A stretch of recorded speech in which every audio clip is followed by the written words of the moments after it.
Tere, armsad Plaastrid peale kanali vaatajad. Pole teiega ammu rääkinud, see ei tähenda midagi. Mina olen Karita, tore on neid jälle näha. Ja olen olnud siin pikalt ära igal pool. Ja nagu ikka reisidel aeg-ajalt juhtub, et no mitte kõigil, aga minu seekord juhtus, et kõht läks korraks ära, korrast ära, kõht oli lahti. Oli pisut ebamugav, mõtlesin, et mis teen siis seda, mis ma kõige paremini oskan, panen peale plaastri. Ja plaastriks on siis SP6, mis käib vasakule jalale. Mina kasutan teda sellel punktil.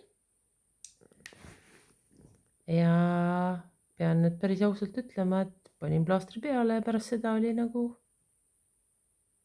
kõik korras. Et töötab hästi.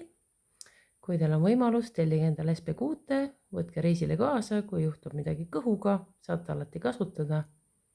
Vähemalt minu puhul töötab, minu tütre puhul töötab ja tean veel inimesi, kelle puhul töötab. Nii et igal juhul julgustan kasutama. Kõike head, ilusat suve jätku teile ja uute rõõmsate kohtumisteni.